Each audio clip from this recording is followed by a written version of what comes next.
Hello everyone, నమస్తే. Welcome to Shashi kitchen book. ఈరోజు recipe సాదా లడ్డు అండి. ఈ లడ్డు కోసం ముందుగా 2 కప్పుల శనగపిండిని జల్లించుకోవాలి. జల్లించుకోవడం వల్ల దానిలో ఉండే లంప్స్ లాంటివి పోతాయి. అదేవిధంగా లడ్డు కూడా చాలా సాఫ్ట్గా వస్తుంది. తప్పకుండా జల్లించాలి. ఇప్పుడు స్టవ్ వెలిగించి ప్యాన్ పెట్టి అందులో ఒక పావు కప్పు నెయ్యి, పావు కప్పు నూనె 2 వాడాలండి.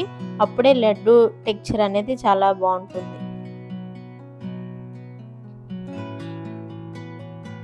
ఆయిల్ కాస్త వేడైన తర్వాత జల్లించి పక్కన పెట్టుకున్న శనగపిండిని వేసుకోవాలండి.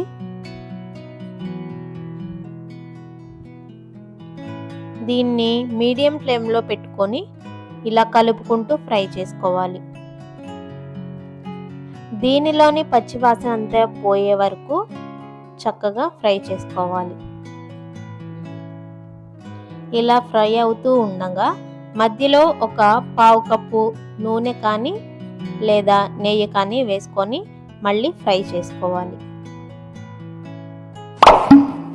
ఇలా ఆయిల్ వేసిన తర్వాత పిండి అనేది లూజ్ అవుతుంది, ఏం పర్వాలేదు, దాన్ని అలాగే కలుపుకుంటూ ఉండాలి. ఈ శనగపిండి ఫ్రై అవుతున్న కొద్దీ కలర్ కూడా చేంజ్ అవుతూ ఉంటుందండి. దీన్ని మనం కలుపుకుంటూనే ఉండాలి, అస్సలు అశ్రద్ధ చేయకూడదు. శనగపిండి ఫ్రై అయిపోయిందండి.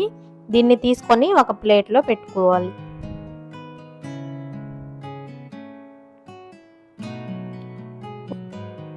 ఇప్పుడు మిక్సీ జార్ తీసుకొని అందులో షుగర్ వేసుకోవాలండి.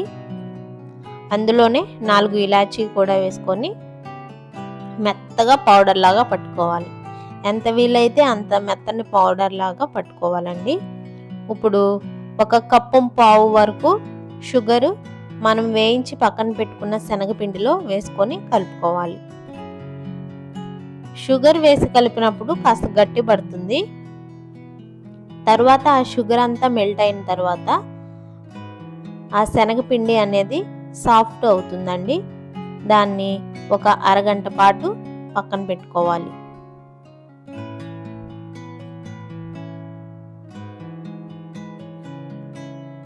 ఒక అరగంట తర్వాత దీన్ని తీసి మళ్ళీ ఒకసారి మొత్తం కలిసే విధంగా చక్కగా కలుపుకోవాలి. కలుపుకొని లడ్డూల్లాగా చుట్టుకోవటమేనండి. ఒకవేళ మీకు పిండి కొంచెం పల్చగా అనిపిస్తే ఫ్రిడ్జ్లో ఒక ½ అవర్ ఉంచితే గట్టి పడుతుంది. అంతేనండి, ఇలా లడ్డూల్లాగా చుట్టుకోవటమే. కొత్తగా మా ఛానల్ని చూస్తున్నట్లయితే ప్లీజ్ సబ్స్క్రైబ్ చేసుకోండి. పక్కనే ఉన్న బెల్ ఐకాన్ని ప్రెస్ చేసి ఆల్ అనే ఆప్షన్లో పెట్టుకుంటే మేము చేసే ప్రతి వీడియో మీకు నోటిఫికేషన్ రూపంలో వస్తుంది. ఇప్పుడు ఈ లడ్డూల పైన మనం కాజుని, లడ్డూలు చూడండి ఎంత సాఫ్ట్గా వచ్చినాయో, పైన షైనీగా చాలా బాగా కుదిరినాయి. మీరు కూడా తప్పకుండా ఈ కొలతలతో ఒక్కసారి ట్రై చేయండి. నోట్లో పెట్టుకోగానే అలా కరిగిపోతుందండి, చాలా బాగుంది. వాటిని చూస్తుంటేనే తినేయాలనిపిస్తుందండి, అంత టెంప్టింగ్గా ఉన్నాయి.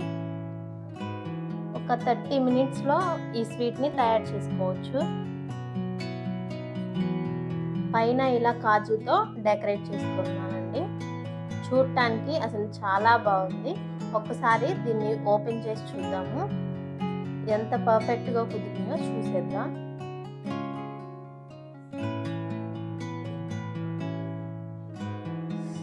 చూసారండి ఎంత పర్ఫెక్ట్గా కుదిరినాయో. అంతేనండి, చాలా ఈజీగా సింపుల్గా తయారు చేసుకోవచ్చు. మీరు కూడా ఈ విధంగా తయారు చేసి చూడండి. Please like, share and subscribe to Shashi kitchen book. Thank you for watching అండి. మమ్మల్ని సపోర్ట్ చేస్తారని ఆశిస్తున్నాం. Keep supporting us.